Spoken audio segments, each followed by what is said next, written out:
होता है, चल नहीं रहे कोई सी भी बात से।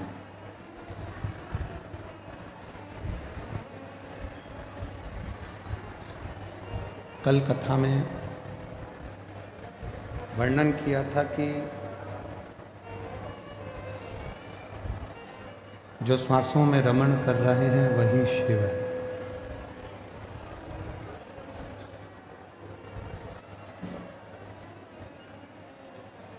शरीर से जितनी जितनी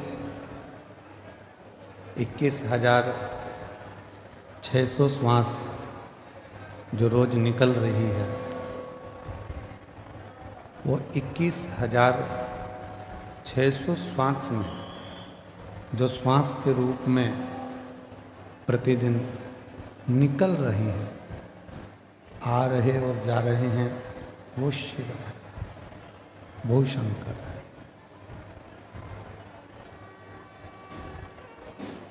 हम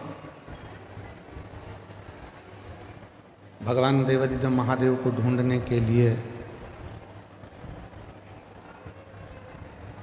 ना जाने कितने कितने कितने कितने तीर्थ,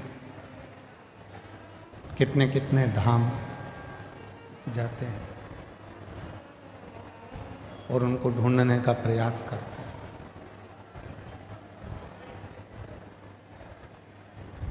पर शिव महापुराण की कथा कहती है कि शिव को ढूंढने के लिए बहुत दूर हमको जाने की जरूरत नहीं पड़ती। भगवान शंकर को यदि हमें ढूंढना ही है तो एकांत में बैठकर जब हम पंचाक्षर मंत्र नमः शिवाय, षडाक्षर मंत्र ओम नमः शिवाय का जप करते हैं या मुख से श्री शिवाय नमस्तुभ्यम कहते हैं, तो जितनी मौनता में, जितनी शांति में हम शिव को ढूंढने का प्रयास करते हैं, उतनी ही जल्दी शिव हमारी उन श्वासों में से हमको दर्शन जरूर देता है।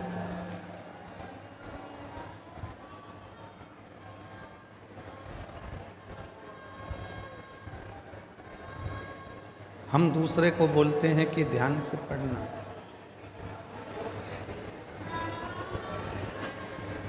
हम दूसरे से बोलते हैं कि ध्यान से पढ़ाई करो, ध्यान से गाड़ी चलाना,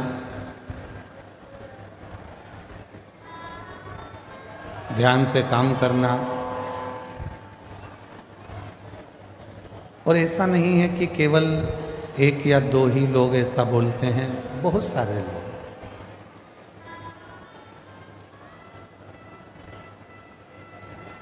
आप अपने बच्चों से भी कहते हो ध्यान से पढ़ो, ध्यान से पढ़ाई करो, ध्यान से गाड़ी चलाओ,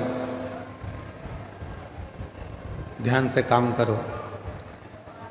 पर शिव महापुराण की कथा कहती है कि पहले हम दूसरे से कह सकते हैं कि ध्यान से काम करो, ध्यान से गाड़ी चलाओ, ध्यान से पढ़ाई करो, पर शिव पुराण की कथा कहती है कि पहले अपने को भी, अपने ऊपर भी ध्यान देना जरूरी है।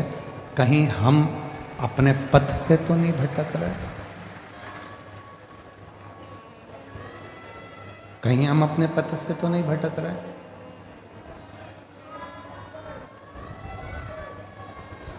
जगत को सुधारने का कार्य करते हैं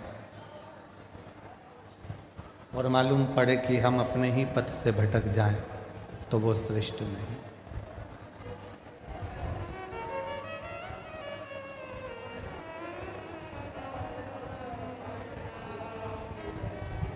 एक बहू सोचती है कि मैं मेरे घर में जाऊंगी ससुराल में तो मैं मेरे ससुराल को सुधार दूंगी। सास सोचती है कि मैं, मेरी बहू कैसी भी आएगी मैं उसको सुधार दूंगी। पर शिव महापुराण की कथा कहती है, भगवान शंकर की कथा कहती है कि तुम्हें दूसरे को सुधारने की जरूरत ही नहीं पड़े। पीछे की आवाज खोलिए, पीछे की।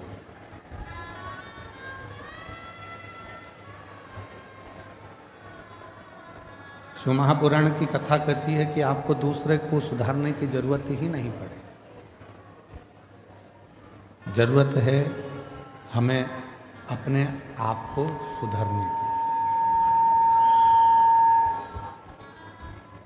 जरूरत है हमें अपने आप को सुधारने की। गायत्री परिवार वाले कहते हैं हम सुधरेंगे, जम के बोलो, युग सुधरेगा। हम बदलेंगे, युग बदलेगा। अर्थात गायत्री परिवार में कहा जाता है कि हम सुधरेंगे, युग सुधरेगा, मतलब हमको सुधारना स्वयं को जरूरी है।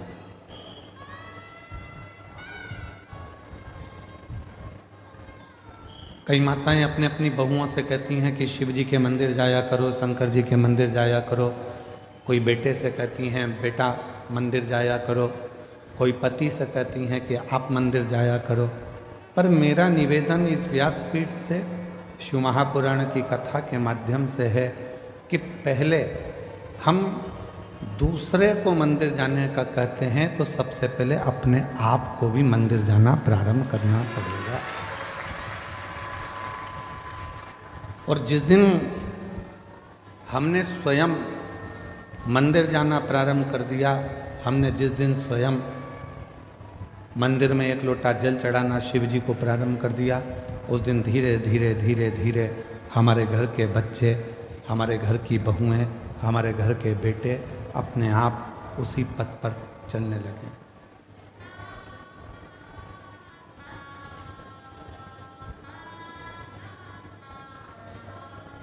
हम कहते तुम करो, बेटा तू मंदिर जा, बहू तू मंदिर जा, पर हम स्वयं ना जा पाए तो वो श्रेष्ठ नहीं। हमें खुद को जाना पड़ेगा, हमको स्वयं को पहुंचना पड़ेगा। और तेरे मंदिर में आना मेरा काम है, मेरी बिगड़ी बनाना तेरा काम है। जब आप अपना पिता मानकर भगवान शिव को, कालाधिपति महाकाल को, मेरे ओघड़दानी विश्वनाथ को, मेरे कुबरेश्वर महादेव को, मेरे शंकर भगवान को अपना पिता मानकर उसके करीब में जाकर बैठोगे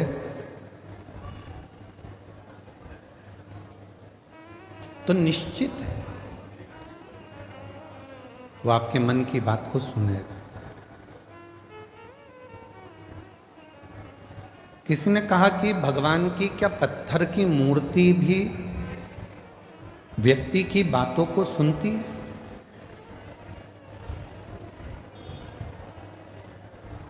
क्या पत्थर की मूर्ति हम जो कहेंगे वो सुनेगी? क्या वृक्ष हमारी बातों को सुनते हैं?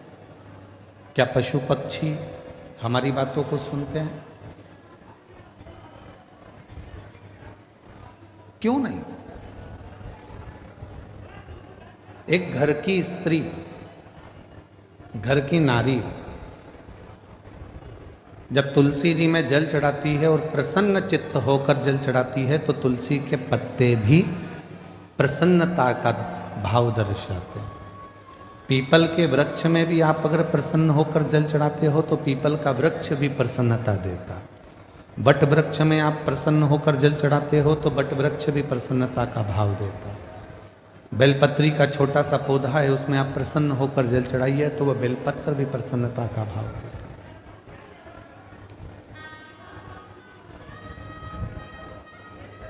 एक जीव, एक जंतु, पशु, पक्षी, वायुचर, जलचर, थलचर जितने भी हैं, चाहे वो मनुष्य हो, चाहे संसार के जितने भी जीव हों, वो सब यदि आप प्रसन्नता देते हो तो वो भी आपको प्रसन्नता जरूर प्रदान करते हैं। प्रसन्नता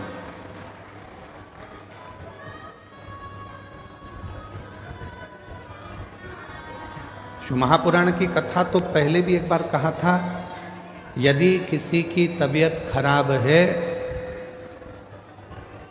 तो उससे दिन में कम से कम 2 बार मिलो। कितनी बार मिलो? जम के बोलो। घर में अगर किसी की तबीयत खराब है, परिवार में किसी की तबीयत खराब है, कुटुंब में किसी की तबीयत खराब है, कोई रिश्तेदार की तबीयत खराब है, तो कम से कम दिन में 2 बार मिलो। क्यों मिलो? तुम्हारे जाकर खड़े होने से, मिलने से उसके परिवार में और उसको हिम्मत आ जाती है उस बीमारी से लड़ने की।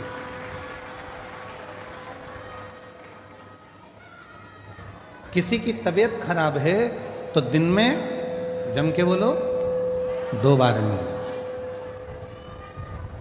किसी का समय खराब है, बेकार समय चल रहा है, दुख की घड़ी चल रही है, कोई परेशानी आकर खड़ी हो गई है, तो शिव महापुराण की कथा कहती है उससे 3 बार मिलो। कितनी बार मिलना है? 3। तबीयत खराब है तो दिन में 2 बार मिलो, समय खराब चल रहा है तो दिन में 3 बार मिलो। कोई बात नहीं भैया, सब हो जाएगा, सब अच्छा समय आएगा, टेंशन मत लो। खड़े हो जाओ, उसकी दुख की घड़ी, उसकी परेशानी की घड़ी, उसकी संकट की घड़ी। महाराज,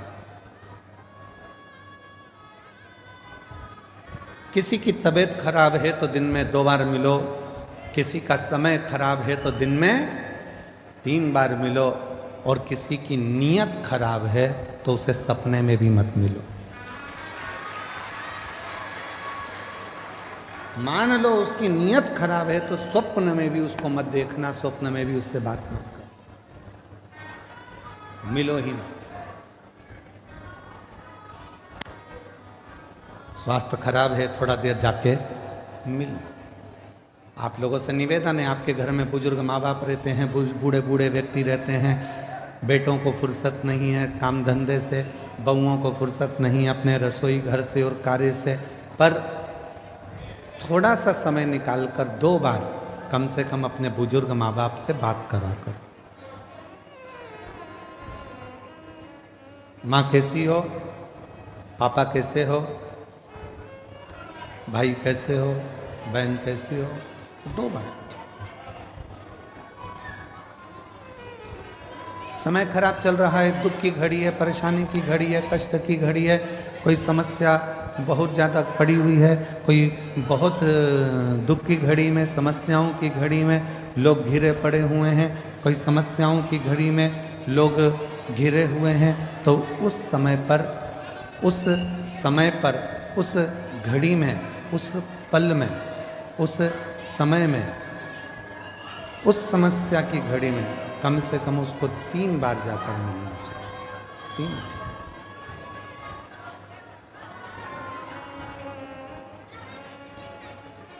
उस समस्या की घड़ी में, उस दुख की घड़ी में, उस परेशानी की घड़ी में कम से कम 3 बार जाकर खड़े हो। कुछ मत दो, पर खड़े होकर थोड़ी सी हिम्मत दो, थोड़ी सी। कुछ नहीं दे सकते मत दो, पर थोड़ी हिम्मत दो। क्यों चिंता करना, क्यों टेंशन लेना, क्यों दुखी हो। और मैंने तेरे ही भरोसे बाबा, तेरे ही भरोसे हवा विच उड़ती जावांगी बाबा, डोर तो छड़ी नाम कटी जावांगी। भोले मैं तेरी पतंग, शंभू मैं तेरी पतंग, हवा विच उड़ती जावांगी बाबा, डोर तो छड़ी नाम कटी जाएगी। उसको हिम्मत दीजिए, उसको थोड़ा बल दीजिए, उसको थोड़ी शक्ति दीजिए। और उसी तरह शिव महापुराण की कथा कहती है, जब पार्वती मैया शिव जी की साधना में डूबी हुई थी,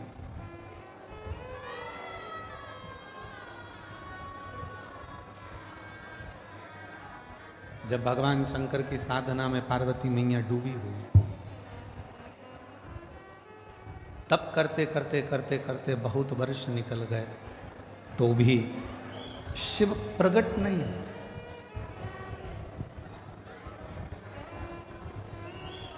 तो भी भगवान शंकर प्रकट नहीं हुए।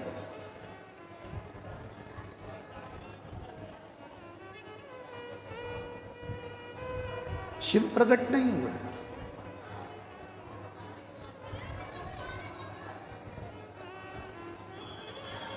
मां पार्वती जी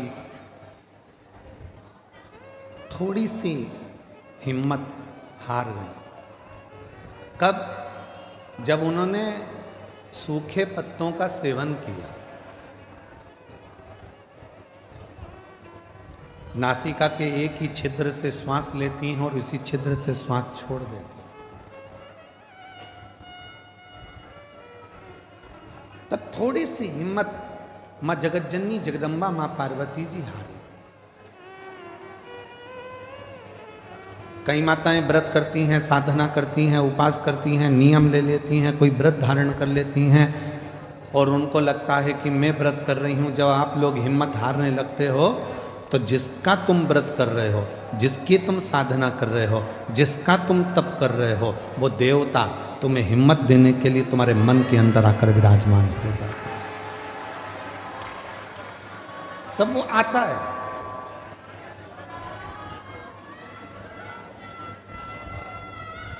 पार्वती मैया जब हिम्मत हारी तो भगवान देवाधिदेव महादेव मां जगतजननी जगदम्बा पार्वती के सामने प्रकट।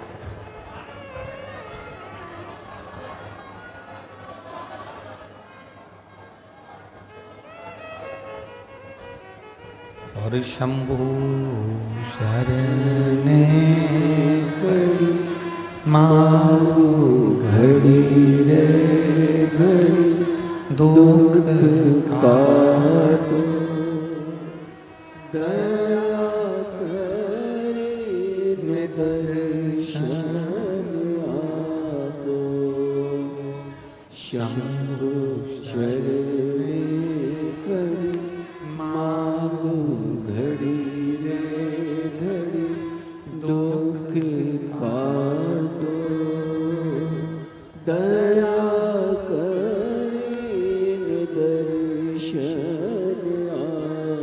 शिव पार्वती जी की साक्षी में उनको बल देने के लिए प्रकट, असली स्वरूप में नहीं। असली स्वरूप में शिव नहीं है। शिव स्वरूप बदल कर कभी शंकर भगवान ऋषि का रूप लेकर आते हैं और पार्वती को बल देते हैं। कभी शंकर भगवान मगर बनकर आते हैं, पार्वती को बल देते हैं। कभी शंकर भगवान पार्वती जी के सम्मुख में कोई स्त्री का रूप लेकर आते हैं, बल देते हैं।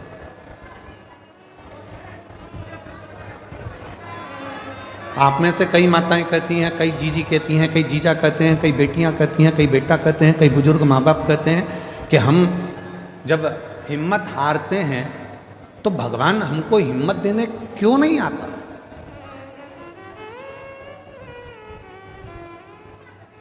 भगवान को हिम्मत देने क्यों नहीं आता। शिव महापुराण की कथा कहती है, जब आप हिम्मत हारते हो, परिवार के भले ना आए पर तुमने जो एक लोटा जल चढ़ाया है वो शंकर तुम्हारे सामने खड़े होकर रूप बदलकर किसी रिश्तेदार का स्वरूप धरकर, किसी परिचित का स्वरूप धरकर, कोई अपनों का रूप रखकर, कोई परिचित का रूप रखकर, कोई रिश्तेदार का रूप रखकर मेरा देव अधिदेव महादेव आकर हिम्मत जरूर देता है और तुमको जिंदगी जीने का एक तरीका सिखाता है।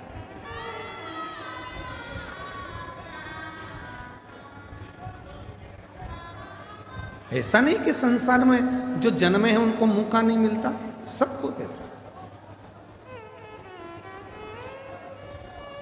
एक पशु है, मेरा देवाधिदेव महादेव उसको भी आगे बढ़ने का मौका देता। एक पक्षी है, मेरा महादेव उसको भी आगे बढ़ने का मौका देता।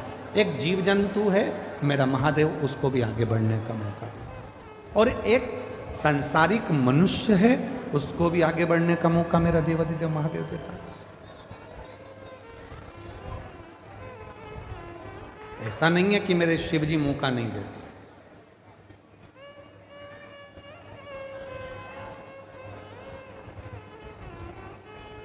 नदी में, पानी में, समुद्र में, तालाब में, कुएं में, बावड़ी में अगर कोई डूबता है, कोई डूब रहा है, तो पानी भी एक मौका देता है उसको उछाल देकर बाहर निकालने का कि अभी भी मौका है, तुम उससे बाहर निकल। पानी भी मौका देता है।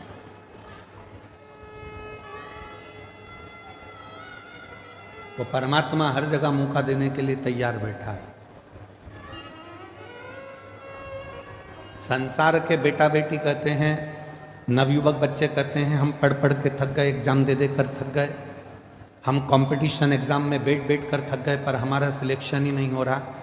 ऐसा नहीं है, तुम देते रहो, मेहनत करते रहो, अपनी पढ़ाई को 4 गुना बढ़ाओ, अपनी विद्वत्ता को 4 गुना बढ़ाओ, अपनी रात दिन एक कर दो, और आखिरी में शंकर भगवान पर शहद लगाकर एक बेलपत्री समर्पित कर कर फिर परीक्षा में जाकर बैठिए, बाबा आपको सफलता जरूर देंगे, आपको सफलता मिलेगी।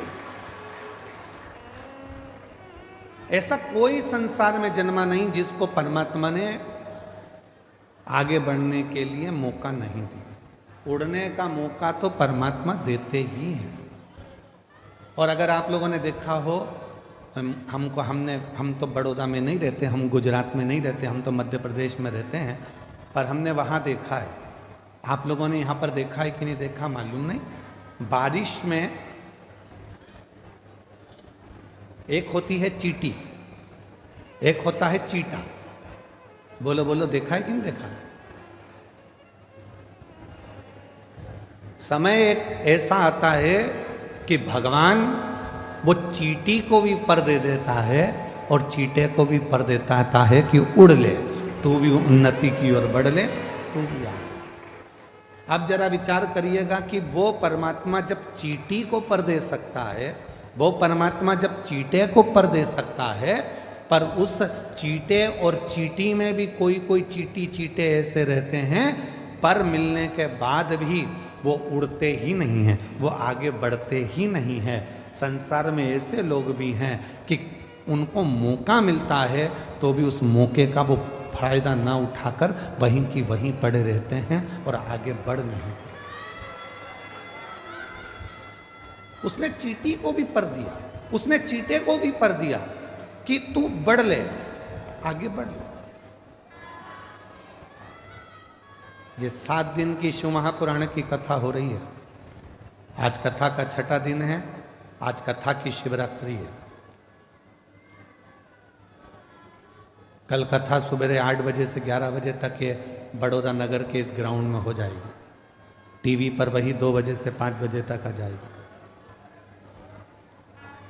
7 दिन दिए परमात्मा ने, मौका दिया परमात्मा ने कि मैंने तुझे पर दिए हैं, अभी भी अगर तू विपदाओं में घिरा है, दुख में घिरा है, तकलीफों में घिरा है, कष्ट में घिरा है, परेशानियों में घिरा है, तो तेरे बड़ौदा नगर में भोलानाथ डमरू लेकर आया है और तू डमरू के नाद को, डमरू के शब्द को श्रवण, वो मौका दे रहा है। उसके बाद भी अगर हम श्रवण ही ना करें, धारण ही ना करें, तो वो जीवन बेकार। इसको कहते हैं शिव महापुराण ज्ञान यज्ञ। कौन सा यज्ञ है ये? जम के बोलो जरा। शिव महापुराण ज्ञान यज्ञ। क्योंकि सारे यज्ञों में सबसे बड़ा यज्ञ होता है ज्ञान का यज्ञ।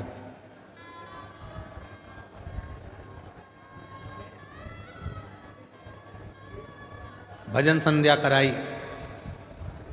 रात को खूब नाचे कूदे, एंजॉय करा, पूरे होर्डिंग लगाए गए बड़े बड़े, भजन संध्या है, भजन संध्या है, भजन संध्या। चौकी बिठाई, आज चौकी है, आज भजन संध्या है, पूरी रात लोगों ने एंजॉय करा, ठीक है, भजनों में नाचे आप, ठीक है, पर ज्ञान क्या लिया? ज्ञान क्या प्राप्त किया? बड़े बड़े यज्ञ हुए, उसमें आहुतियां छूटी, बैठने वाले बैठे, खर्च करने वालों ने खर्च भी किया, बहुत बड़े बड़े बड़े यज्ञ हुए, पर उससे हमने ज्ञान क्या लिया?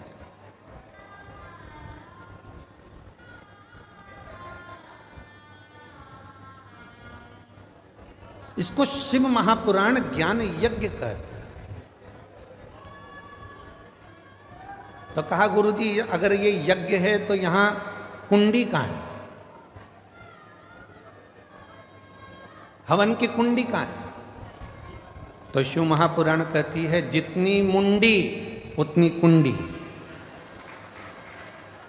ये ज्ञान यज्ञ है, इस ज्ञान यज्ञ में जितने जितने बैठे हुए हैं और जिन जिन के कानों में शिव महापुराण की कथा जा रही है, जितनी जितनी मुंडी है, जितने जितने शीश हैं, उतनी उतनी वो कुंडी है।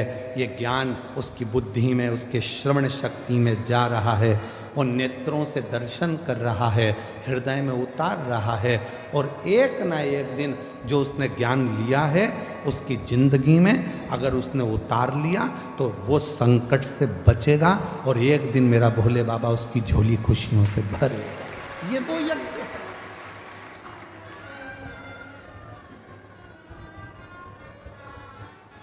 यहां व्यक्ति स्वयं आत्मा से परमात्मा को मिलाने का प्रयास कर रहा है, मन को परमात्मा से लगा रहा है।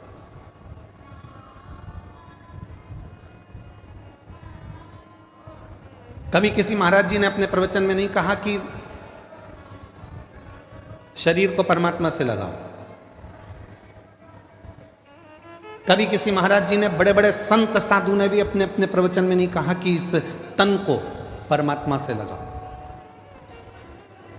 किसी संत साधु गुरुजन ने नहीं कहा, किसी वक्ता ने नहीं कहा कि तन को परमात्मा से लगाओ। जिसने भी कहा एक ही बात कही, मन को, चित्त को परमात्मा से लगाओ, आत्मा को परमात्मा से लगाओ। क्यों? तन लगाने का क्यों नहीं बोला? शरीर को परमात्मा से लगाने का क्यों नहीं बोला? क्योंकि शरीर माता और पिता की देन है। इस शरीर में आधा भाग मां का है, इस शरीर में आधा भाग पिता का। शरीर माता पिता की देन है, और जब थोड़े से बड़े हो गए तो ये शरीर भोजन की देन है। जितना खाओगे उतने तंदुरुस्त रहोगे।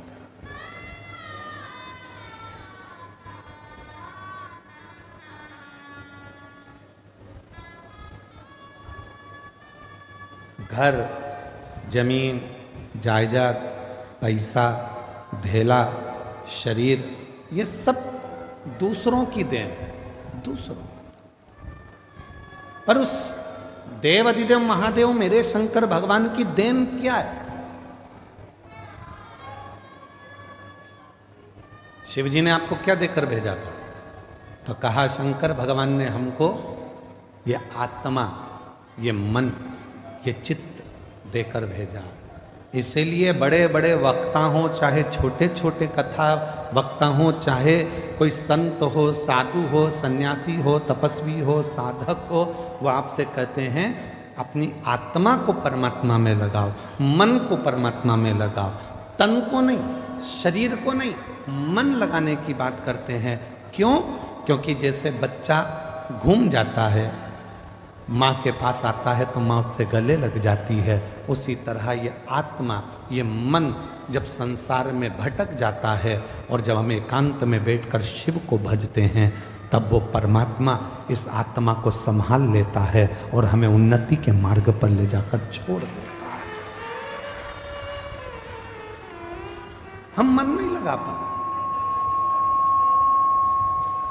और हमने पहले भी कथा में कहा है कि शिव महापुराण की कथा में तुमको सूचना मिल जाए कि कुबरेश्वर धाम से बाबा कथा के लिए आए हैं, तुमको सूचना मिल जाए कि शंकर भगवान की यह पवित्र कथा, ये कुबरेश्वर धाम की ये पवित्र धरा से चलकर ये शिव महापुराण यहाँ पहुँची है, तो आपसे निवेदन है भीड़ बढ़ाने के लिए शिव पुराण में बिल्कुल मत जाना। तुम्हारी भीड़ बढ़ाने से तकलीफ हमको भी होती है, इतनी भीड़ में हम खुद ट्रैफिक में फंस जाते हैं।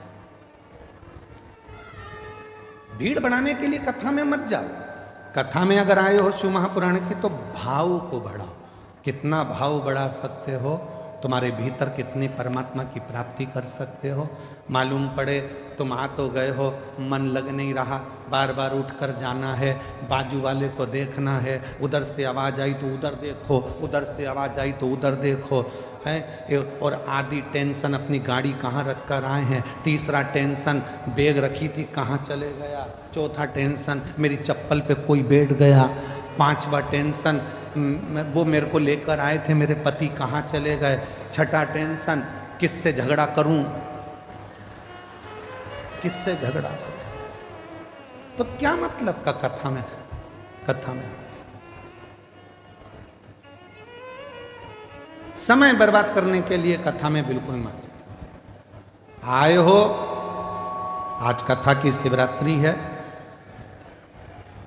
ये 2 दिन, एक छठा दिन, एक कथा का 7वां दिन, ये दोनों दिन इतने प्रबल होते हैं कि जो पंडाल में बैठकर बाबा से कहा जाता है, सुना जाता है, वो सब शिव 3 महीने के अंदर देते जरूर हैं। इसीलिए लाखों की संख्या में शिव भक्त यहाँ आते हैं, इसीलिए लाखों की संख्या में पहुँचते। और उसमें भी हम हमारी बुद्धि को, अपने चित्त को, इधर कोई पानी देने आया, कोई टॉफ़ी देने आया, कोई सामान देने आया, भैया देना जरा, भैया देना जरा, भैया देना जरा। मांगना था उस भोलेनाथ से और मांगने में रह गए दूसरे से। मालूम पड़ा करोड़ों का धन छोड़कर 2 रुपए लेकर साथ चले गए। तो क्या मतलब, छोड़ो।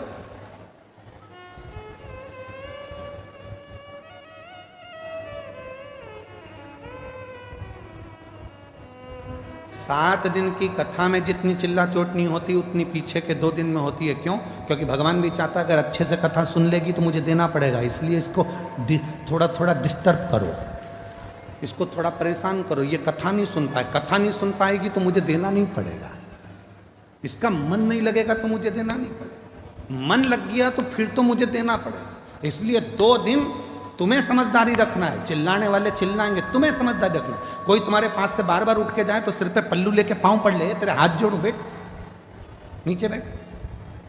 कहां बार बार जा रहा है? तुझमें नारद घुस गया क्या? नारद भरा गया क्या? बार बार जा रहा है, फिर आ रहा है, फिर जा रहा है, फिर आ रहा है, बैठ जा। बहुत सावधानी की जरूरत है।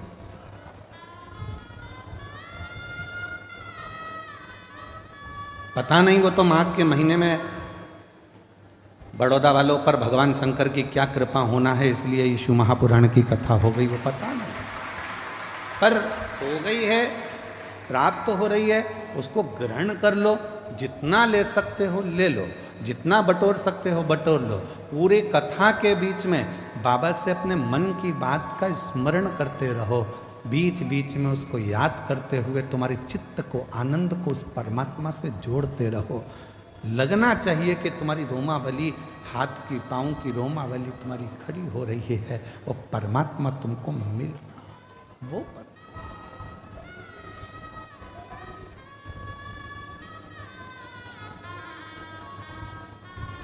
भाव की मूलता रखी, भीड़ की नहीं। पार्वती मैया तप में लगी हैं, जहाँ पर वो थोड़ी सी भी डाउन होती हैं, थोड़ी सी उनको लगता है कि शिव नहीं मिलेंगे क्या, शंकर नहीं मिलेंगे क्या, तब भोले बाबा किसी न किसी का रूप रख कर आकर उनको समझा जाते। तुम भी जिंदगी में जब जब डाउन होगे, तुम्हारे जीवन में जब जब तुम परेशानी की ओर बढ़ोगे और जब जब तुम्हारे जीवन में थोड़ी तकलीफ आएगी, अगर तुमने 1 लोटा जल शिव जी को चढ़ाया है तो वह मंदिर में से निकलकर महादेव तुम्हारे दरवाजे पर आकर तुमको समझाने का प्रयास। मेरा शंकर भगवान कभी अपने असली स्वरूप में नहीं आता, याद रखना, मेरा भोले बाबा कभी तुम्हारे सामने गले में सांपों की माला लेकर, डमरू लेकर, भस्म लगाकर, जटा बांधकर, रुद्राक्ष की माला पहनकर, त्रिपुंड लगाकर, ऐसे मेरे शंकर भगवान बागंबर धारण कर कर कभी नहीं आते ही नहीं है। उन्होंने पार्वती जी को तुरंत माता जगत जननी जगदम्बा पार्वती जी को वचन दिए। 2 वचन माता पार्वती जी को शंकर भगवान ने दिए थे। पहला वचन दिया था कि मेरी परिक्रमा पूरी नहीं होगी, ये पार्वती को वचन दिया। इसलिए कभी भी शंकर भगवान की परिक्रमा पूरी नहीं होती। यहाँ से चालू करा, जैसे ये शिवलिंग है तो यहाँ से चालू करके यहीं से वापिस सजाते हैं, जहाँ से जल बहता है उसको लांघते नहीं, क्योंकि पार्वती को वचन दिया। गणेश जी महाराज ने शंकर भगवान की परिक्रमा पूरी कर ली थी। षडानंद कार्तिक के परिक्रमा करने मोर पर गए थे और गणेश जी ने चूहे पे बैठ के शंकर की परिक्रमा कर ली थी, देवादिदेव महादेव की। तो भगवान शंकर प्रसन्न होकर वर दे दिए थे कि तुम प्रथम गिनती में गिनाओगे गणेश, सारी दुनिया तुम्हारी पूजन करेगी। तब पार्वती का दिल दुख गया था। पार्वती ने कहा मेरा एक बेटा परिक्रमा करने मोर पर बैठ कर गया, दूसरे ने बुद्धि का परिचय दे दिया, चूहे पे बैठकर तुम्हारी परिक्रमा कर ली तो तुमने उसे वर दे दिया। मेरा एक बेटा तो दुखी होगा ना, माँ तो दोनों बेटे की सोचती है ना, और तुम्हारे लिए एक प्रिय हो गया। भोलेनाथ, आज ये पार्वती अपने पति से वचन मांगती है। मैं जानती हूं कि तुम भोले हो, तुम्हारी कोई भी परिक्रमा करेगा तो तुम उठाकर कुछ भी दे दोगे, इसलिए आज वचन दो कि तुम्हारी कभी भी पूर्ण परिक्रमा नहीं हो। शिव जी ने वचन दे दिया, वचन दिया कि मेरी पूर्ण परिक्रमा नहीं होगी, अधूरी परिक्रमा होगी, पूर्णता में नहीं। शिव को पहचानो। और दूसरा, मां जगत जननी जगदम्बा भगवान शंकर से मांग रहे, जब दुख की घड़ी, जब तकलीफ की घड़ी, कष्ट की घड़ी, तब आपको आना।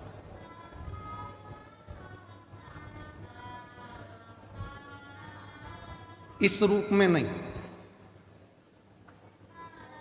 क्यों? इस रूप में दिक्कत क्या है? गले में सांप पड़ा है, नीचे बाघंबर है, रुद्राक्ष की माला है, त्रिपुंड है, कंठ नीला है, भस्म चढ़ी है। इस रूप में क्यों नहीं? पार्वती जी ने कहा मैं तुम्हें बताऊंगी, समय आने दो। समय आया। भगवान राम जी का प्रागट्य हुआ। शंकर भगवान दर्शन करने के लिए गए तो कौशल्या मैया ने शंकर भगवान को राम जी का दर्शन नहीं किया। फिर द्वापर आया, भगवान कृष्ण का प्रागट्य हुआ। भगवान शंकर फिर दर्शन करने के लिए गए तो यशोदा मैया ने लाला का दर्शन नहीं किया।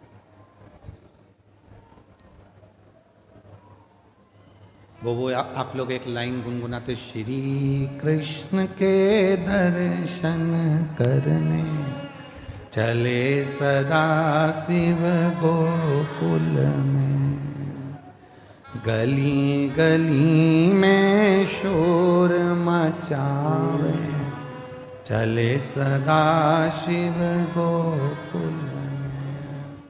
यशोदा जी ने दर्शन कराया था भगवान को? नहीं।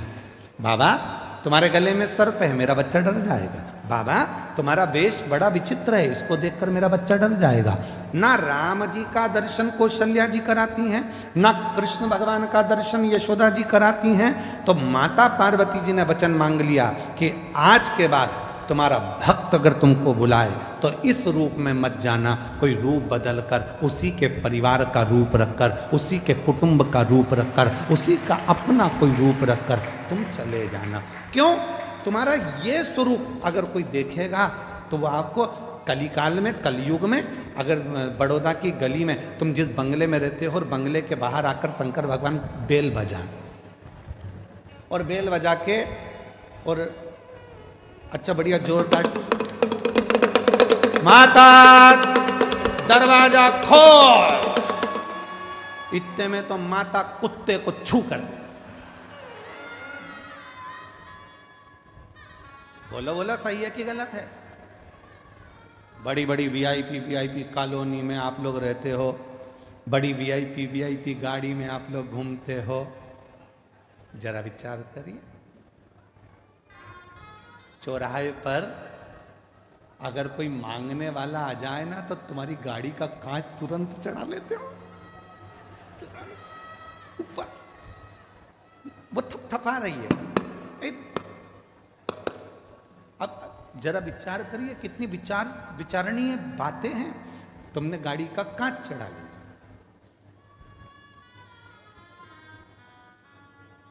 और तुमने क्या कहा, मैं जब जब यहां से निकलती हूं ना, ये रोज भिखारियों ने ऐसे ही मांगने आते हैं। तुम तो इंसान थे जो तुमने गाड़ी का कांच चढ़ा लिया, और रोज रोज मंदिर में जाकर भगवान भगवान, एक आध दिन भगवान कांच चढ़ा लिया तो तुम इंसान थे। उसने चढ़ाया तो फिर अभी छत्तीसगढ़ में एक कोई मंत्री, अब तो नहीं है वो मंत्री, पर उन्होंने बहुत बड़ी बात कह दी थी, उस पर हमारी बात पे कटाक्ष भी हुआ। उन्होंने कहा भगवान को भोग लगा, भगवान को तो राजसी ठाट मिलता है, भगवान के तो कपड़े बदले जाते हैं, भगवान को चांदी की थाली में भोजन मिलता है, भगवान तो भगवान है, खड़े रहते हैं। तो हमने उससे कहा कि एक काम करो, हम भगवान को हटा देते हैं, तुम खड़े हो जाओ, तुम खड़े। बहुत कठिन है महाराज। ये प्रसंग भी एक बार आया है। एक भक्त ने भगवान से कह दिया था, तुम कितने आराम से रहते हो, पंखा चलता रहता है, बढ़िया बढ़िया कपड़े पहन के आशीर्वाद देते रहते हो और मुस्कुराते रहते हो, सोने के जेवर, सोने के आभूषण, चांदी के बर्तन में भोजन, लोग तुम्हारी आरती उतारते हैं। एक दिन भगवान ने कहा कि तू खड़े हो जा मेरी जगह, हाँ, अगर मुझ में सुख दिख रहा है तो तू खड़े हो जा, तो कौन सी बड़ी बात है, हटो। भगवान हट गए। मैं जैसा खड़ा हूं वैसे की वैसी खड़े होना, थोड़ा सा मुस्कुरा, और थोड़ा मुस्कुरा, हल्की सी स्माइल और दे, बस ठीक है, बिल्कुल एक जैसे पांव रख, सामने देखते रहे, बस इसी खड़े रहे।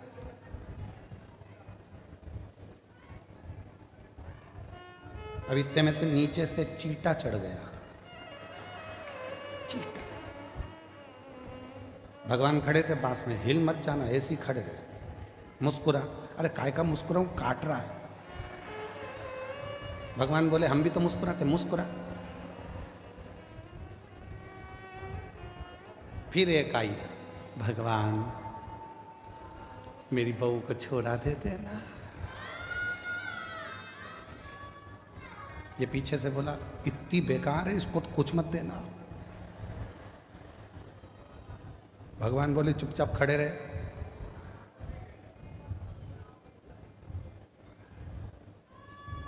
सुबेरे की आरती हुई, पंडित जी ताला लगा के चले गए। ये बोला हट जाऊं, भगवान बोले काहे को, मैं हटा था, मुस्कुरा। तो क्या अब तो कोई देख ही नहीं रहा, तो मुस्कुराऊं काहे को, मुस्कुरा, मुस्कुरा। शाम को पंडित जी आए, उन्होंने फिर आरती मारती करी, चांदी की थाली में भोजन लाके दिखाया। भूख लग रही है, भगवान बोले मैं खाता था, बस देखता था, देख ले, खाने को नहीं मिलेगा, मुस्कुरा। 2 दिन में चक्कर खा के नीचे गिर गया, भगवान के चरण पकड़कर बोला मैं इंसान ही रह सकता हूं, तू भगवान ही रह सकता। मेरे बस की बात नहीं है दुनिया के दुखड़े सुनना, ये मेरे बस की बात नहीं है। मैं मेरे बहुओं के दुखड़े सुन लूं, परिवार के दुखड़े सुन लूं, वही काफ़ी है। तेरे पास तो दुनिया के इतने लोग आते हैं, दुखड़ा रोते हैं, और तू कितनी कृपा करता है तो भी मुस्कुराता रहता है। भगवान कहते हैं मैंने दुनिया में सबको मुस्कुराहट दी है, केवल प्रसन्न रहकर दुख कटता रहता है।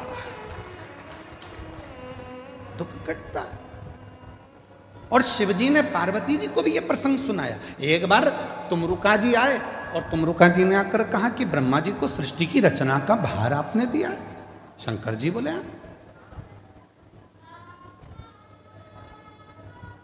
सृष्टि की रचना ब्रह्मा जी कर रहे हैं। हाँ, तो सृष्टि में ज्ञान कौन देगा? सब कुछ ब्रह्मा जी अगर रच देंगे तो शंकर भगवान बोले सृष्टि में जिन जिन को मैंने जन्म दिया वो सब ज्ञान देंगे, वो सब ज्ञान देने वाले। ज्ञान तो हर एक जीव से मिल जाता है, बस लेने वाला चाहिए, केवल लेने वाला चाहिए। ज्ञान तो कभी भी प्राप्त होता है। एक पति पत्नी रात को सो रहे थे और रात को सोते सोते सोते सोते इतने में पत्नी रात को 1:30 बजे उठ गई और 1:30 बजे उठकर उसने पति को हिलाकर बोला पति से, सुनो जी, सुनो तो, बोल, मुझे नींद नहीं आ रही है। तो पति बोला मुझे आ रही है, सोन देना। नहीं, सुनो तो, बोल, मुझे इसलिए नींद नहीं आ रही, मान लो अपने कोई पप्पू हो गया तो कहां सोएगा। पति बोला कैसी मूर्खों जैसी बात करती है। पति थोड़ा सा नींद में था, इधर खसक गया, बोला इधर सो जाएगा, सो जा। पत्नी सो गई। 2:30 बजे फिर उठ गई। पति को बोला उठो। पति बोला अब क्या हुआ? मान लो अपने को एक पप्पी हो गई छोटी सी, तो वो कहां सोएगी? पति और खसका, इधर सो जाएगी, मेरे को सो जान दे, सुबह ड्यूटी पे जाना है, तू सो जान दे। पति और खसक गया। 3:30 बजे फिर जग गई। उठो। पति ने पूछा अब क्या हुआ? अपने को एक और पप्पू हो गया तो वो कहां सोएगा। पति बेचारा और खसका। अब पलंग तो पलंग है, कोई शासन की रोड थोड़ी ना कि खसकते जा। खसकते से पलंग से धड़ से नीचे गिर गया। नींद में तो था ही, कमर का कुस्का चले गया, कमर टेढ़ी हो गई है। पति बोला अब तो सो जा। पत्नी सो गई, पर पति को नींद नहीं आई, उठ गया। एक बैग तैयार करा। पत्नी सवेरे से उठते से बोलती है गुड मॉर्निंग। ये तो बताओ, रात को इतनी अच्छी बात कर रहे थे, अभी सुबह सुबह कहां जाने की तैयारी कर रहे हो? पति ने कहा रात को मात्र पुत्र की कामना करी और कमर की हड्डी टूट गई। अगर वो पुत्र पैदा हो गया तो ना जाने कौन कौन सी हड्डी तोड़ेगा। इससे अच्छा है मैं तो जाऊं और गिरनार के पर्वत पर बैठकर भगवान शिव की आराधना करूं, दत्त की आराधना करूं। ज्ञान कभी भी पैदा हो सकता है, ज्ञान कहीं पर भी प्रकट हो सकता है, बस उसको लेने वाला चाहिए। और भगवान शिव कह रहे हैं तुमरुका जी से, प्रकृति में ऐसा कोई नहीं है जो हमको ज्ञान नहीं देता। चिड़िया हमको चहकना सिखाती है, मोर हमको नाचना सिखाता है, कोयल हमको गुनगुनाना सिखाती है, गाना सिखाती है, नदियां हमको सिखाती हैं कि हमेशा निरंतर चलते रहो, बढ़ते रहो, पीछे मुड़कर मत देखो। पर्वत सिखाते हैं कि तुम्हारी उन्नति तुम्हारे हाथ में है, मेरे जैसे विशाल बन जाओगे, बढ़ते रहो। समुद्र तालाब सिखाते हैं कि जितना मैं गहरा हूं उतनी जिंदगी में तुम गहराई को धारण करो। पृथ्वी सिखाती है कि धैर्य रखो। संसार में जितने जीव जंतु हैं, संसार में जितने भी जीव हैं, वो सब हमको सिखाते हैं। जो निर्जीव हैं वो भी सिखाते हैं, वो हमको सिखा रहे हैं, पर हम सीखने को तैयार नहीं है।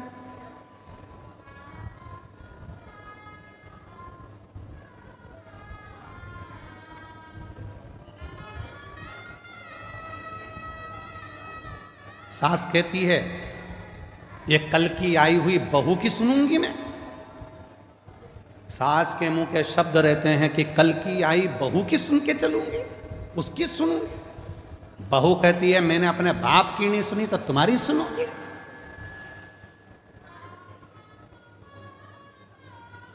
बेटा कहता है मैं तुम्हारी नहीं सुनूंगा ऑफिस में। बाप कहता है मैं बेटे की नहीं सुनूंगा। मैंने पाल पोस के बड़ा करा है, दुकान मेरी है, व्यापार मेरा है, मैं नहीं सुनूंगा। बेटा कहता मैं बाप की नहीं सुनूंगा। दोस्त दोस्त से कहता है भाई मैं तेरी सुनने वाला नहीं हूं। समाज के लोग एक दूसरे से कहते हैं समाज में हमारा भी वजूद है, हम नहीं सुनेंगे तेरी। कोई किसी की सुनने को तैयार नहीं है तो क्या सियोर वाला महाराज सुनेगा? कोई किसी की नहीं सुन रहा, सब अकड़ में मैं नहीं सुनूंगा, मैं नहीं सुनूंगा, मैं नहीं सुनूंगा, मैं नहीं सुनूंगा। कौन सुनेगा? किराया दे दिया करो, सियोर वाला महाराजा जाएगा, बड़ौदा में सुन के चले जाएगा, उसमें क्या दिक्कत? एक सुनने वाला भी रख लो जो तुम्हारी सुने। अकड़ को त्याग दो। शंकर भगवान ने पार्वती को अपना बनाने से पहले कामदेव को जलाकर भस्म कर दिया, क्योंकि जहां काम होता है वह अहम भी आता है। जहां काम होगा वहां हम आएगा। किसी किसी के मन में विद्या का अहंकार हो जाता है। लंकापति रावण को देखो ना, उसने भी कह दिया था मैं विभीषण की सुनूंगा, विभीषण की, ये मुझे सुनाएगा। फिर एक दिन कह दिया ना ना तुम चुप रहो, मैं तुम्हारी भी नहीं सुनूंगा। मंदोदरी से कह दिया तू मेरी पत्नी है, मैं तेरी सुनूंगा, और किसी की नहीं सुनी तो आखिरी में पूरा लंका जल के भस्म हो गई, परिवार नष्ट हो गया, बर्बाद हो गया लंकापति रावण। इसलिए शिव महापुराण की कथा कहती है शंकर जी के परिवार में ऐसा नहीं है कि कोई किसी की नहीं सुनता। शिव के परिवार में शंकर भगवान की सब सुनते हैं, इसलिए शिव परिवार श्रेष्ठ माना गया। इसलिए शिव परिवार श्रेष्ठ माना गया।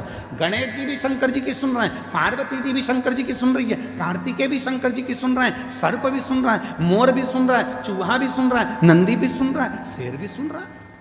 और अगर शेर नहीं सुनता शंकर भगवान की तो शंकर भगवान का क्या बागंबर होता?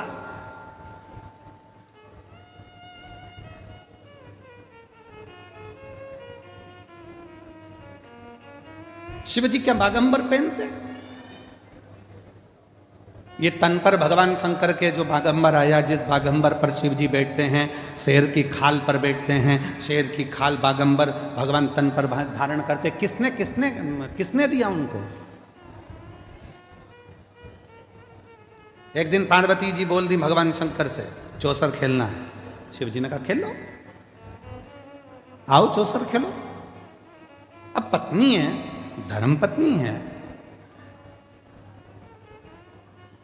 बैठ के बातचीत चले, दोनों के विचारों का आदान प्रदान हो।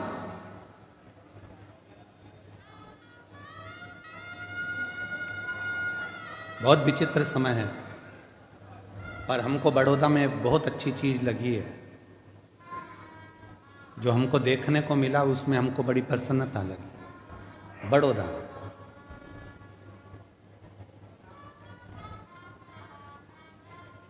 बड़ौदा में एक एक नारी, एक एक जीजी, एक एक बहन, एक एक स्त्री खाली नहीं बैठी है। कुछ ना कुछ काम भले वो घर से कर रही है चाहे बाजार से कर रही है, पर वो पति के साथ कदम से कदम मिलाकर आगे बढ़ रही है। ये भारत की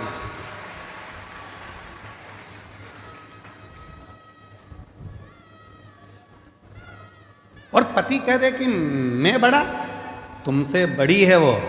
क्यों? रोटी बनाती है और रोटी कमाने जाती है, बनाती भी है और कमाने जाती भी है। बहुत अच्छा लगा। कई माताएं घर में ही फाफड़ा बना रही है, पैकेट पैक करके बेच रही हैं, कोई कुछ बना रहा है, कुछ बनाकर बेच रहा है।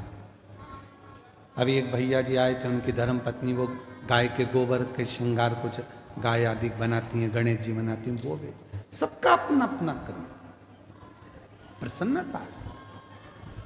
और कहीं कहीं की ऐसी भी हैं जो बेवकूफ बनाती हैं, ऐसा भी है। काम कुछ नहीं है और पूछो तो जैसे ही काम कुछ नहीं और मायके से फोन आ जाए, बेटा क्या कर रही थी? मम्मी इतना काम इतना काम इतना काम इतना काम, पूछो मती। तो तूने करा क्या बेटा? आज बर्तन वाली नहीं आई क्या? मम्मी आई थी, मांझ के चली गई। तो भोजन बनाने वाली नहीं आई क्या? मम्मी आई थी, बना के चली गई। फिर पोछे वाली नहीं आई क्या? नहीं मम्मी आई थी, पोछा लगा कर चली गई। फिर काम क्या था बेटा? बच्चे स्कूल गए क्या? हाँ। उनका टिफिन किसने बनाया? मम्मी, वो हमारी सासू जी ने बना कर दे दिया था। फिर बेटा काम क्या था जो तू थक गई? मम्मी आज इंस्टाग्राम पर रील अच्छी नहीं आई, आज इंस्टाग्राम पर रील अच्छी देख देख के मैं मोबाइल को थक गई, पर एक भी नहीं आई, थक गई। बस इतना सा काम किया बेटा, तो भी माँ कह रही है इतना क्यों लोड लेती है, फेसबुक क्यों नहीं देख लेती है? माँ कह रही।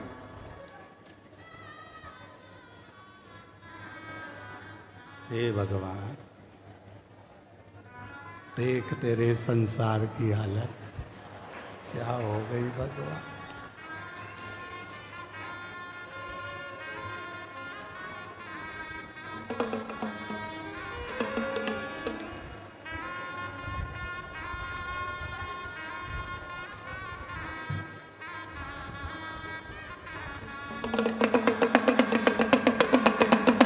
जाग जाओ, मौका है, जाग। ये मौका बार बार नहीं आने वाला, अभी भी मौका है, जाग जाओ। थक गए। मैं बड़ौदा की मेरी जीजियों को बहुत बहुत प्रणाम कर कर कहता हूं, मेरी जीजियों, आज तुम्हारा भाई इस कथा के पंडाल से बहुत खुश होकर जा रहा है कि मेरी जीजियां रोटी बनाती भी हैं और रोटी कमाती भी। मेरी जीजियां रोटी बनाती भी और रोटी कमाती भी हैं, कदम से कदम मिलाकर साथ चलती।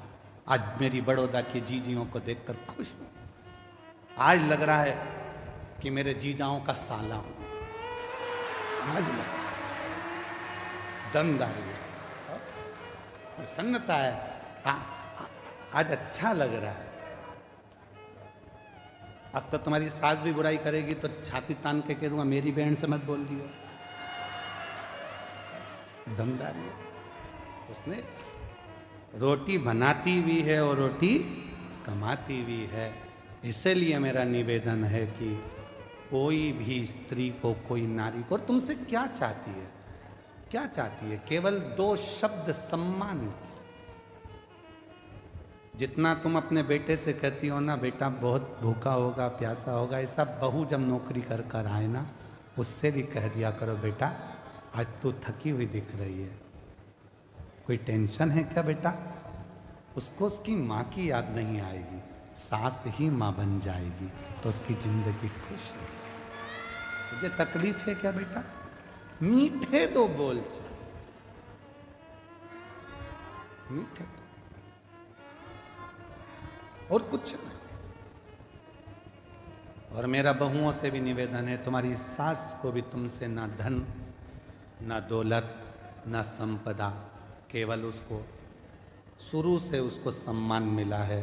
इसलिए 2 शब्द सम्मान के दिया करो तो वो बुजुर्ग माँ बाप भी आपके अपने। सम्मान, आदर।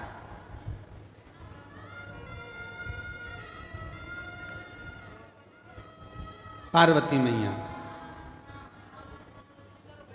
जीव जंतु पशु पक्षी ये सब हमको सीख दे, सब सीख।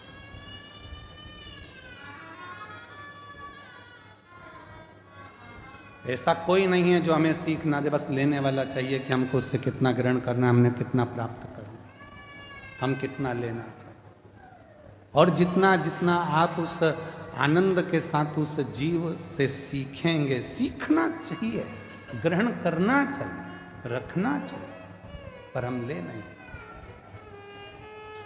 और जो जैसी भावना लाया वो वैसा ही फल पाया, नहीं खाली उसे लौटाया वो मन ही मन छाया और कर दिया माला माल काशी वाले ने लुटा दिया भंडार काशी वाले ने लुटा दिया भंडार काशी वाले ने कर दिया माला माल काशी वाले ने। अपने आप को हमें सुधारना। शिव जी आप इस स्वरूप को धर कर मत जाना, दर्शन नहीं मिलते। यशोदा जी ने आपको दर्शन नहीं दिया कृष्ण का, इसलिए शंकर भगवान अपने असली स्वरूप में नहीं आते, स्वरूप बदल गए। और इसीलिए शायद आप लोगों श्रवण करे होंगे कि जब दर्शन नहीं मिला था तो अगली बार भगवान शंकर आए तो रूप बदल लुटा दिया भंडार काशी वाले ने। जब वो कृपा करता है तो उसके आगे फिर किसी की नहीं चलती, किसी की। बोल बम का नारा है,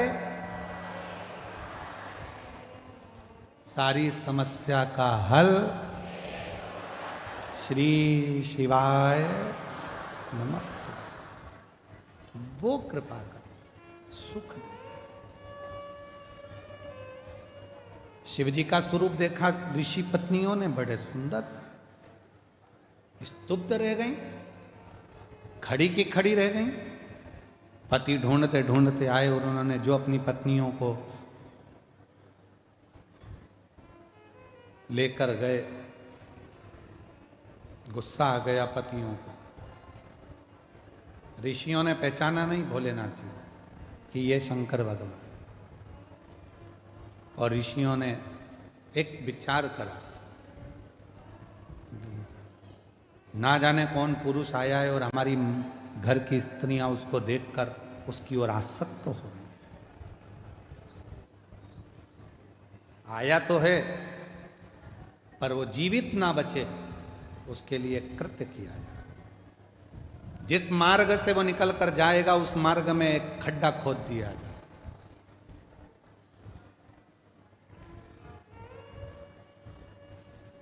और उसी खड्डे में सिंह भी गिरेगा और जो वो नग्न वेश में बैठा है वो भी गिरेगा उसी खड्डे।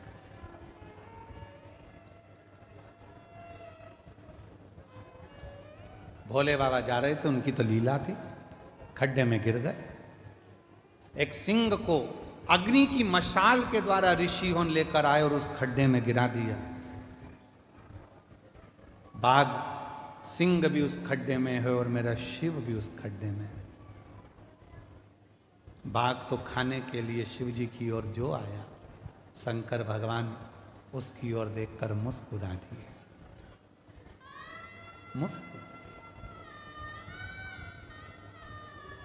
दुनिया की हम सूरत की कथा में एक बात कही थी, आज फिर कह रहा है।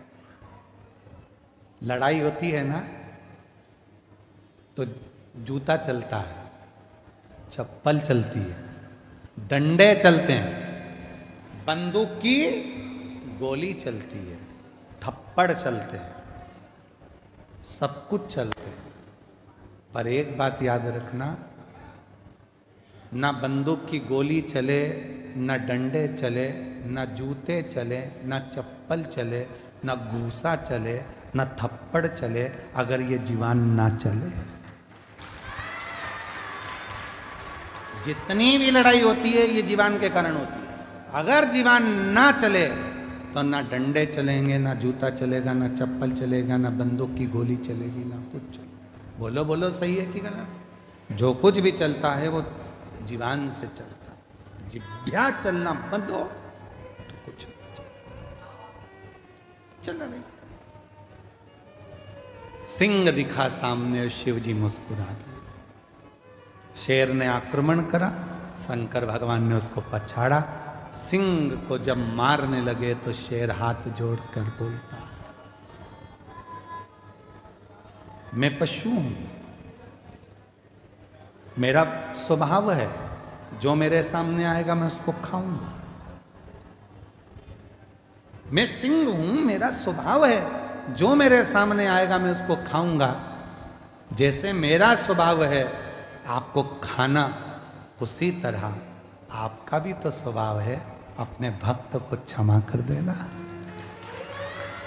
वो स्वभाव तो आपका। और कृपा की ना होती जो आदत तुम्हारी, तो सुनी रहती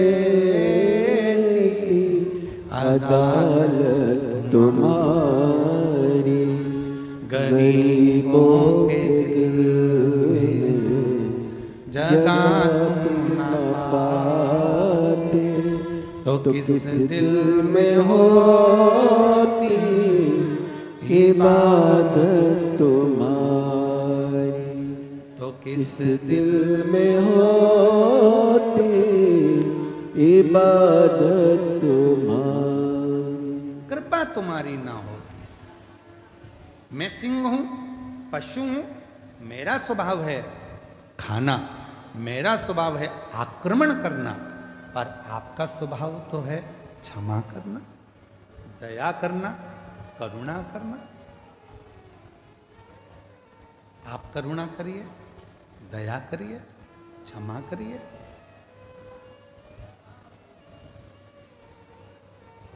शिव जी मुस्कुरा दिए।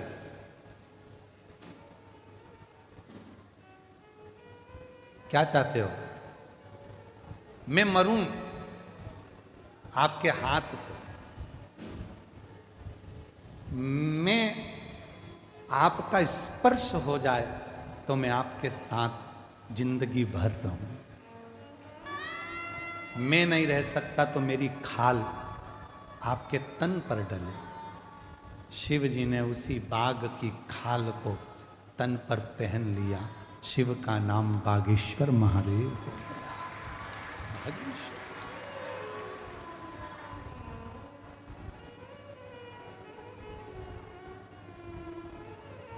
बाघ की खाल को जो धारण कर लेता, स्वरूप उसका। दुनिया को लगता है कि शिव जी से मांगेंगे शंकर भगवान सुनेंगे, ना सुनेंगे, देंगे ना देंगे, पर शिव पुराण की कथा कहती है। एक बच्चे ने पत्र लिखा है, अच्छा देखिए।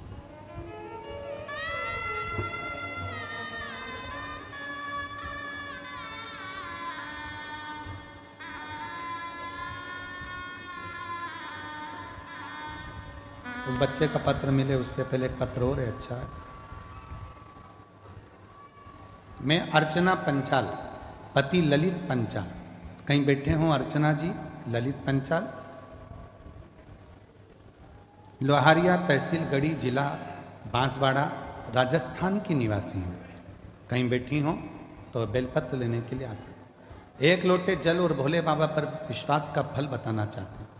गुरुजी, मेरे सीने में 5 साल तक दर्द रहा। मैंने बहुत हॉस्पिटल दिखाया, परंतु जांचें कराई, पर बीमारी का पता नहीं चला। और डॉक्टर जो दवाई देते खाती तो तकलीफ बढ़ती थी।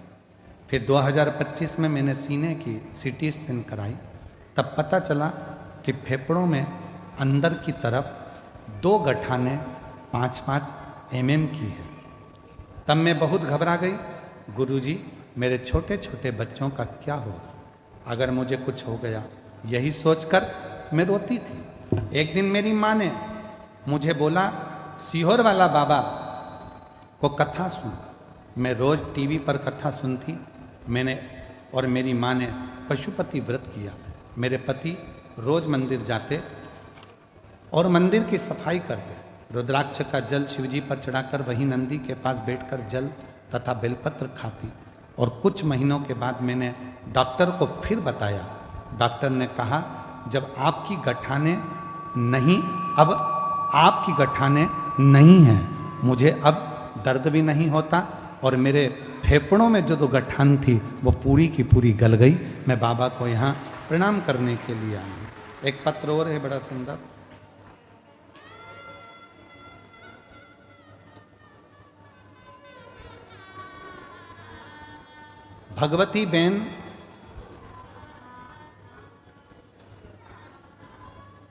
भगवती बेन पढ़ो जरा। चरेश कुमार भावसार, रत्न दिए सोसाइटी, आगे आप पढ़ लो थोड़ा सा, ठीक है। जिला अरावली, ठीक है। और गांव का नाम कुछ लिखा है, वो हमको पढ़ने में नहीं आ रहा। तुम लोग पढ़ के बोलो जरा, हैं? बड़ा सा, ठीक है। जिला अरावली। अगर कहीं बैठी हो तो आ सकती हैं। मेरे बच्चे के 25 साल का मेरा लड़का, 26 साल का मेरा लड़का है, जिसको सोराइसिस की बीमारी बहुत सालों से है। उसके शरीर में, उसका जो पूरा शरीर है, खुजा खुजा कर उसके शरीर में सोराइसिस इतनी ज़्यादा थी कि पूरा शरीर उसका सड़ जाता था, खालें निकलती रहती थी और पूरा शरीर बेकार हो जाता था। ऐसा कोई डॉक्टर नहीं रहा जिसका इलाज नहीं करवाया। डॉक्टर ने कहा ये सोराइसिस की बीमारी मरते दम तक रहती है, छूटेगी नहीं। फिर मेरी एक पड़ोसन ने कहा, वो सियोर वाला बाबा कथा में कहता है, एक लोटा जल सारी समस्या का हल। मैंने अपने बेटे से कहा कि तू चिंता मत कर, चल एक बार सीहोर चलते हैं। सीहोर लेकर आई, वहाँ का रुद्राक्ष लिया, कंकर शंकर की पूजन करी और जल कुंदकेश्वर महादेव के नाम से बेटे को पिलाने लगी। बाबा मैं नहीं जानती रुद्राक्ष सीहोर क्या रुद्राक्ष में है क्या, पर आज मेरा बेटे के पूरे पाँव, पूरा शरीर सोराइसिस की बीमारी से सही हो गया। मैं बाबा को प्रणाम करने के लिए यहाँ आई हूँ। ये शिव की उदारता, ये शंकर की कृपा और शिव की करुणा। एक पत्र और बड़ा सुंदर है, वही बच्चे का जो मैं ढूंढ रहा था, वो पत्र अभी मिला। मेरा नाम समाधान भाई दास पाटिल है। मैं शिवनगर हाउसिंग बोर्ड पांडेसरा सूरत का निवासी हूँ। कहीं बैठे हों तो हाथ हिला सकते हैं। गुरुदेव, शिवजी पर चढ़ाया बेलपत्र का क्या बखान करूँ। मेरा भांजा दर्शक भारत पाटिल, उम्र 11 साल है। दीपावली के 5 दिन पहले उसके गर्दन में गठान दिखी और गठान की आकृति बढ़ती चली जा रही थी। बहुत सारा इलाज करवाया पर कोई आखिरी तक निर्णय नहीं निकला। सूरत के सिविल हॉस्पिटल में लेके गए तो डॉक्टर ने कुछ और ही बता दिया। गुरुदेव, मेरी बहन घबरा गई। मैंने दीदी को एक ही बात बोली, बाबा है संभाल लेगा। दीदी बोली मैं रोज मंदिर जाऊंगी। तभी बाबा के मंदिर जाकर जल चढ़ाना प्रारंभ करा। शिवजी ने जो परीक्षा ली है, बाबा उसको अच्छा करेगा। डॉक्टर ने तो कह दिया था ये गठान अच्छी नहीं है और इस गठान की मैं, डॉक्टर कहता है कि जांचें होंगी। घबरा गए। एक हॉस्पिटल में फिर दिखाया, उसने भी यही बोला। एक बेलपत्र रोज खिलाने लगी और शिवजी को जल चढ़ाकर पिलाने लगी। दूसरी बार फिर हॉस्पिटल लेकर गए और गठान दिखना बंद हो चुकी थी। डॉक्टर ने कह दिया अब इसके गले में गठान नहीं है, ऑपरेशन की भी जरूरत नहीं है और इसकी बीमारी ठीक हो गई है। मैं बाबा को यहाँ नमन करने के लिए आया। शिव शिव है, ओघड़दानी ओघड़दानी, शंभु शंभु है। उसने बाघ की खाल को भी अपने तन पर धारण कर रखा। अगर उसने केवल विनय करी, निवेदन कर, केवल विनय।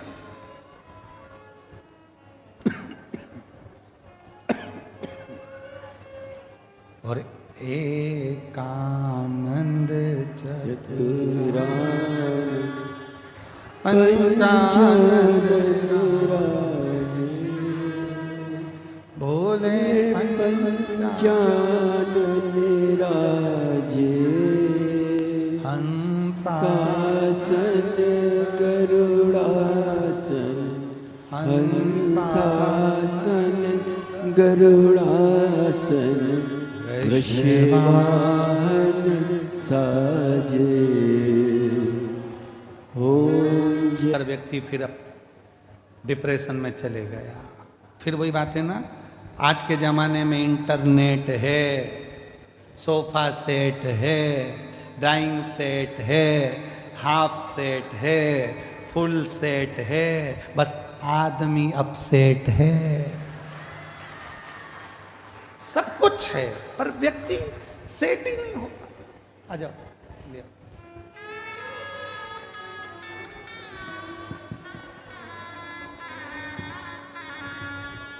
जो दिल से मांगोगे वो दिल से दे देगा। शंभो। जो दिल से मांगोगे वो दिल से दे देगा। मेरा भोला भंडारी।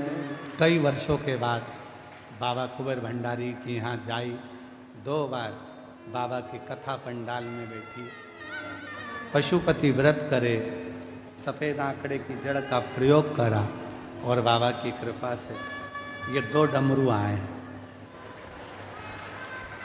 शंभू शंभू। मेरा भोला भंडारी है, खाली झोली भर देगा। मेरा भोला भंडारी है, खाली झोली भर देगा। जो दिल से मांगोगे। पहले आंसू पोछ अच्छे से, जब खुश होकर तो बाबा ने दे दिया, रोते नहीं, अच्छे खुश खुश जा।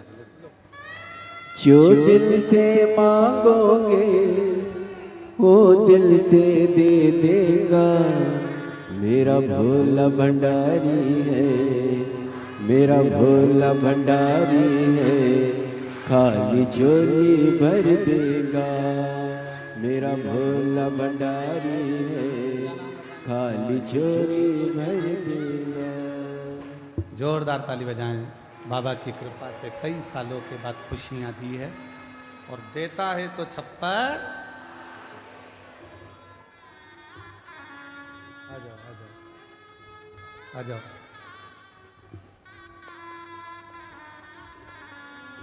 जो दिल से मांगोगे। शादी के 25 साल बाद हुआ है। एक बार जोरदार ताली बजाएं। शंभो मेरा भोला भंडारी हर हर खाली झोली भर देगा।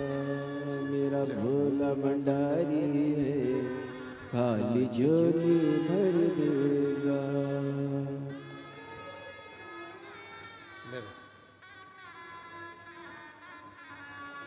जो दिल से मांगोगे वो दिल से दे देगा। जो दिल से मांगोगे वो दिल से दे देगा। जोरदार ताली बजाओ। 25 साल के बाद शादी के 25 साल के बाद बाबा ने दिया।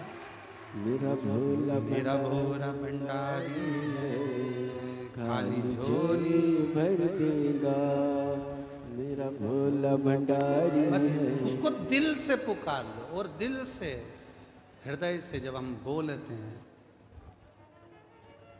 कब से खड़ी हूँ झोली पसार, क्यों ना सुने तू मेरी पुकार।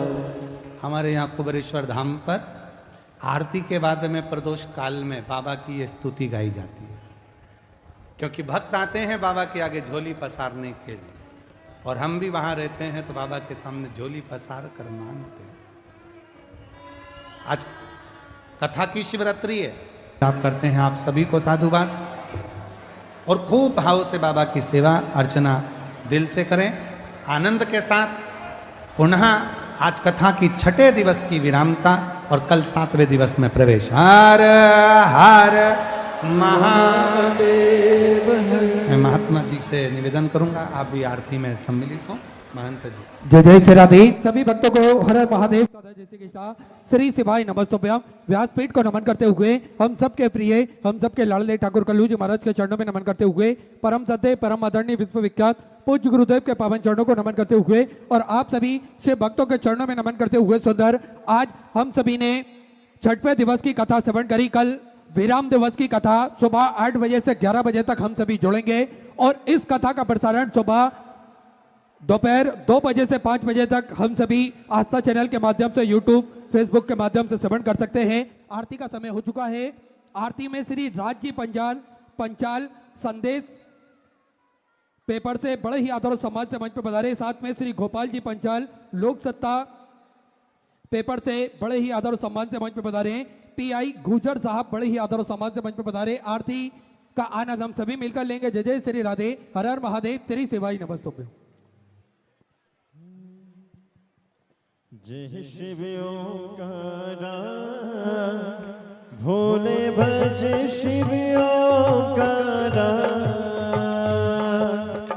ब्रह्मा विष्णु सदा शिव भोले भोलेनाथ महाशिव हरदानी धारा ओम हरे हरे महादेव। एकानन चतुरानन पंचानन राजे बोले पंचानन राजे हंसासन गरुड़ासन हंसासन गरुड़ासन वृषभान साजे ओम हरे हरे हरे महादेव। दो भुज चार चतुर भुज दस बुद्धि अति सोहे वो बोले दस बुझे अति सोए तीनों रूप निरखता भोले जी का रूप निरखता त्रिभुवन जन मोहे ओम हरे हरे हरे महादेव। अक्षमाला वनमाला मुंडमाला धारी वो बोले मुंडमाला धारी त्रिपुरारी कंसारी त्रिपुरारी कंसारी गणमाला धारी ओम हरे हरे हरे महादेव। श्वेतांबर पीतांबर बागंबर अंगे वो बोले बागंबर अंगे सनकादिक गरुड़ादिक सनकादिक ब्रह्मादिक भूतादिक संगे ओम हरे हरे हरे महादेव। कर के मधिक मंडल चक्र सुल धरता वो बोले चक्र त्रिशूल धरता जग करता जग हरता जग करता जग हरता जग पालन करता ओम हरे हरे हरे महादेव। ब्रह्मा विष्णु सदा शिव जानत अविवेका वो बोले जानत अविवेका प्रणयाक्षर के माते ओम अक्षर के माते ये तीनों हेगा ओम हरे हरे हरे महादेव। काशी में विश्वनाथ विराजे नंदी ब्रह्मचारी वो बोले नंदी ब्रह्मचारी नित्य उठ दर्शन पावत रुचि रुचि भोग लगावत महिमा तिवारी ओम हरे हरे हरे महादेव। त्रिगुणी स्वामी जी की आरती